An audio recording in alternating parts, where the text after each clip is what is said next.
Alors, après la vidéo sur la loi complémentaire de réciprocité quadratique qu'on vient de voir, une méthode suggérée par un exercice du cours d'algèbre de Perrin, euh, on, on peut essayer d'aller plus loin. Et d'ailleurs, on va aller, même, je dirais, sans démontrer, on va aller très loin, et on va aller juste un tout petit peu plus loin avec des démonstrations. Voici le problème qu'on a résolu en fait. On a P un nombre premier impair, euh, zeta dans une extension de Fp telle que zeta puissance 4 égale moins 1, et on a montré que 2 est un carré modulo P si et seulement si zeta plus 1 sur zeta appartient à Fp. C'est-à-dire si et seulement si zeta puissance P plus 1 sur zeta puissance P est égal à zeta plus 1 sur zeta, hein, parce que bon, bah, y a le Frobenius et qu'on est dans une extension de Fp, on est en caractéristique P.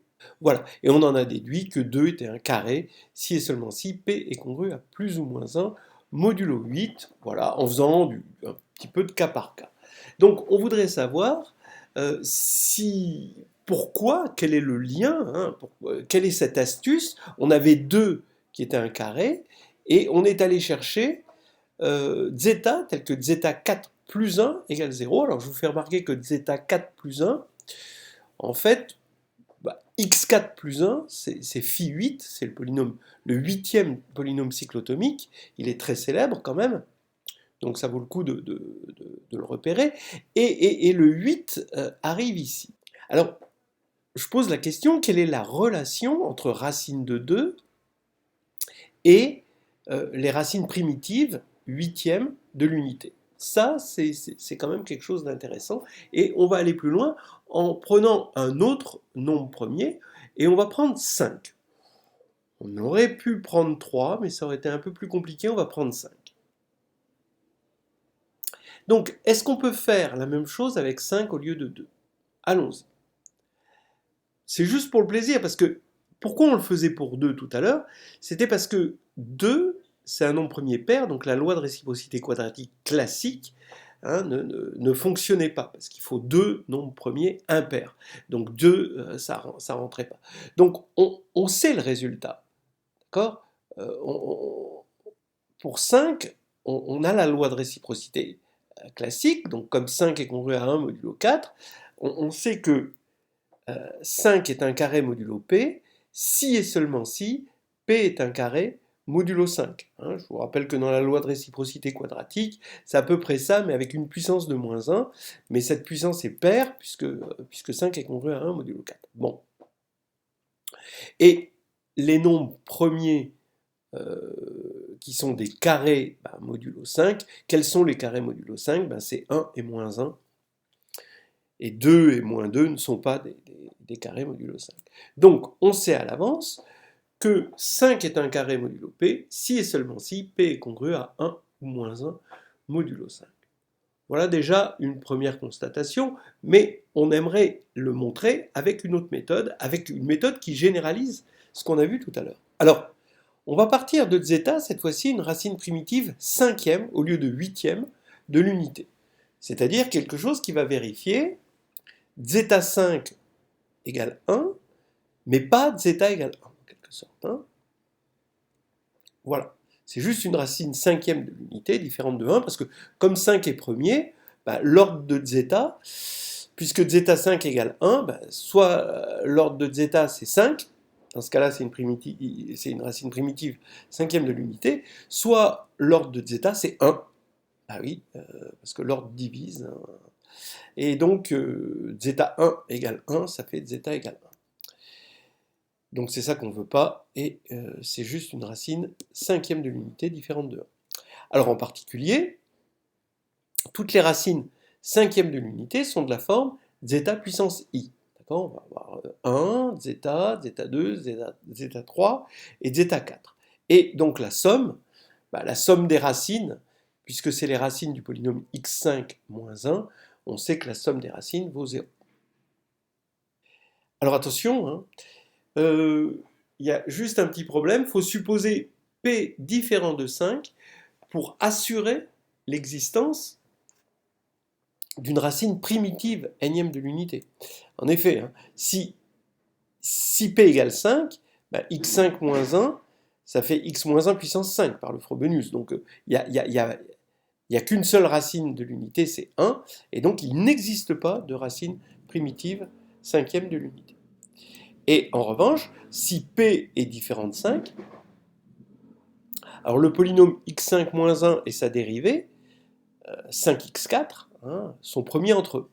Alors, bien sûr, 5 est différent de 0, hein, donc ils sont bien premiers entre eux, ce qui assure qu'il n'y a pas de multiplicité hein, dans les racines de P dans une extension, et donc il y a d'autres racines que 1. Et en particulier, forcément, toute autre racine que 1 est une racine primitive. Bien, voilà, il fallait dire tout ça. Maintenant, on calcule. Alors, on avait calculé auparavant zeta plus 1 sur zeta au carré. Là maintenant, c'est 2 zeta plus 2 sur zeta plus 1 au carré. On verra un petit peu pourquoi tout à l'heure. Eh bien, ça fait quoi? Si on a ça, ben, on développe.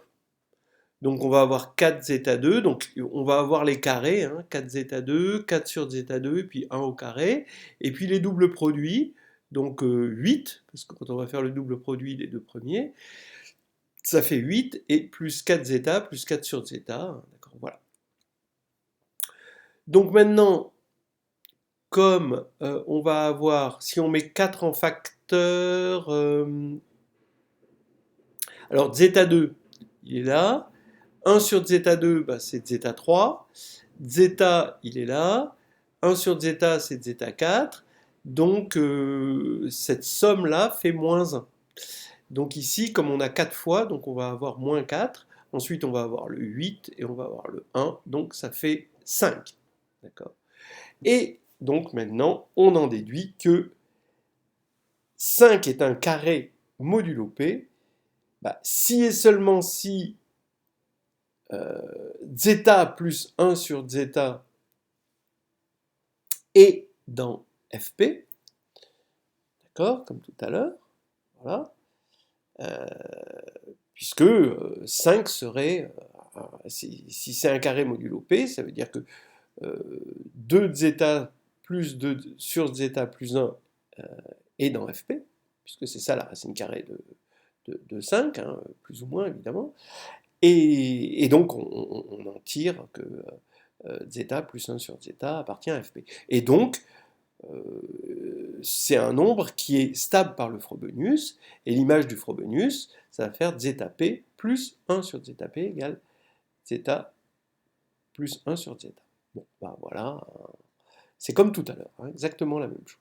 Donc maintenant, qu'est-ce qu'on fait? On va étudier tous les cas possibles de congruence de P modulo 5, ça on commence à avoir l'habitude.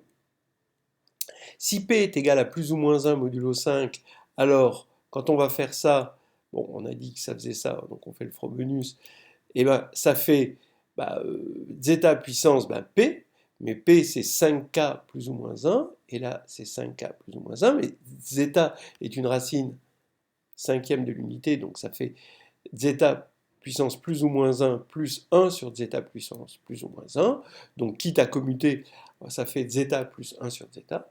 Donc c'est bon, on a gagné, on a montré que zeta plus 1 sur zeta appartenait à Fp, et donc 5 est un carré. Voilà, modulo P. Maintenant, il faut regarder l'autre cas, si P est congru à plus ou moins 2 modulo 5, c'est un petit peu plus compliqué cette fois-ci. On fait le calcul, pareil, et là on obtient zeta puissance 5K plus ou moins 2 plus 1 sur zeta puissance 5K plus ou moins 2, et comme zeta est une racine cinquième de l'unité, ça fait zeta 2 plus 1 sur zeta 2. Voilà. Donc, quitte à commuter, hein, on trouve ça. Bien.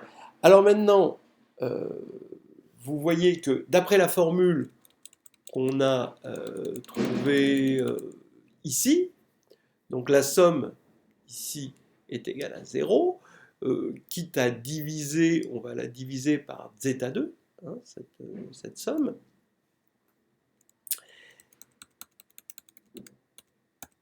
Ça nous fait que zeta2 plus 1 sur zeta2, ça fait moins 1, moins, parenthèse, zeta plus 1 sur zeta.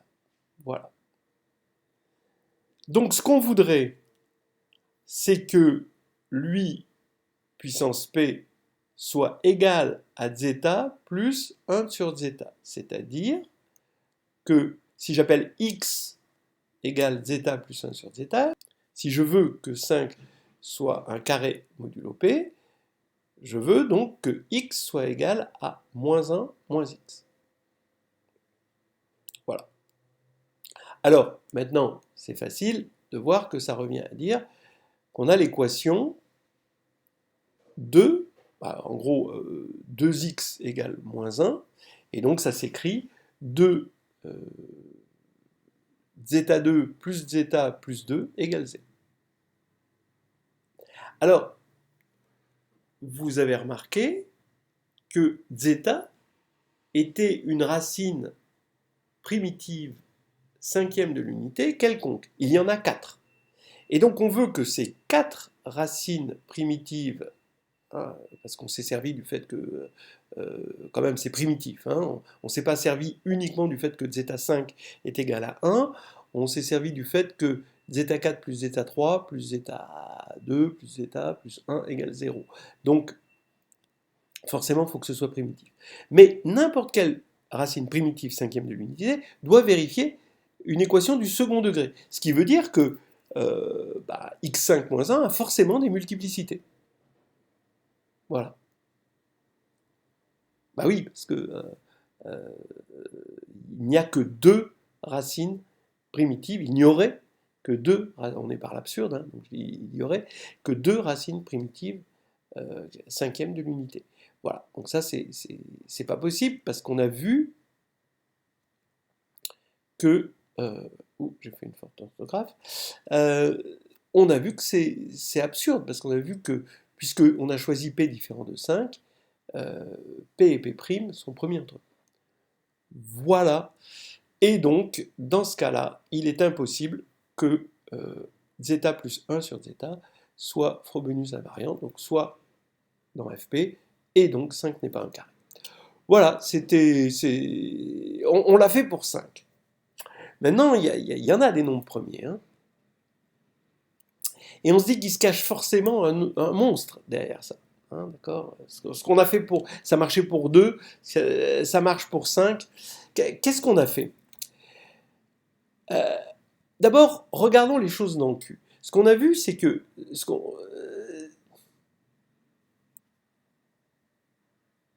Tout d'abord, regardons les choses dans le cul. On a regardé une racine primitive pm de l'unité, et on a regardé zeta plus 1 sur zeta. C'est l'équivalent de zeta plus zeta moins 1, qui est égal à 2 cosinus. Si on prend comme racine primitive exponentielle de, donc on prend zeta n, d'accord, égale exponentielle de i 2 pi sur n, donc qui est une racine primitive de l'unité, ça, ce serait, quand on fait la somme de ça et de son inverse, ça fait 2 cosinus de pi sur n. Alors, regardons, si n égale 8, ça fait cosinus pi sur 4, qui, on le sait, ça fait racine de 2 sur 2. Donc là attention, hein, on est monté dans les réels. Hein. On n'est plus modulo P. Hein. Donc ça fait racine de 2 sur 2. Maintenant, 2 racines de 2 sur 2, ça fait racine de 2. Et quand on met au carré, ça fait 2. Voilà. Pour n égale 5, alors c'est bien connu hein, que 2x est égal à moins 1 plus racine de 5. Bon, on arrive à le faire avec... c'est un exercice, à une époque c'était un exercice de terminale, je me souviens. Alors, regardez ce que ça veut dire.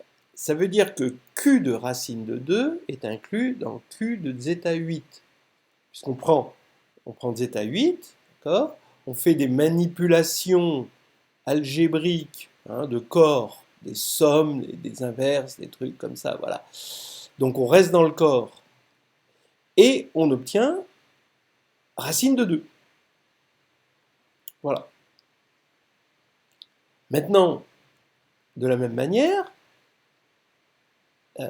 on part de zeta5 ici et on fait des manipulations. Là, par exemple, à partir de zeta5, on fait zeta5 plus 1 sur zeta5. Donc ça va nous faire notre x. On fait 2x plus 1. Voilà, donc c'est des opérations algébriques très classiques. Et on obtient racine de 5, ce qui fait que q de racine de 5 est inclus dans q de zeta5. Voilà. Alors, en gros, on se dit, en général, pour tout p premier, donc ici p égale 2, p égale 5, il doit exister n, tel que q de racine de p, ici, est inclus dans q de zeta n. Voilà. Alors, eh bien oui, c'est vrai. C'est même vrai pour tout cas ici, et même beaucoup plus fort, on a le fameux, roulement de tambour, théorème de Kronecker-Weber, qui dit toute extension abélienne sur Q est contenue dans une extension cyclotomique. Ça veut dire que ici, on avait des extensions de degré 2, donc leur groupe de Galois, en quelque sorte, bah oui, puisque c'était de degré 2, le groupe de Galois, c'est forcément S2. Alors c'est tout ce qui est de plus abélien, S2, c'est Z sur 2Z. Eh bien, alors bon, déjà, c'est vrai que le théorème de Kronecker-Weber est très difficile à démontrer, mais le théorème ici pour juste ces extensions pour racine de P, c'est déjà un peu plus facile, c'est déjà un peu plus faisable. Mais, en tout cas, ça vaut le coup d'en parler, sans le démontrer. Toute extension abélienne de Q est contenue dans une extension cyclotomique. Ça, c'est le sommet que je me contente de vous montrer du doigt de loin. Et on va s'arrêter là.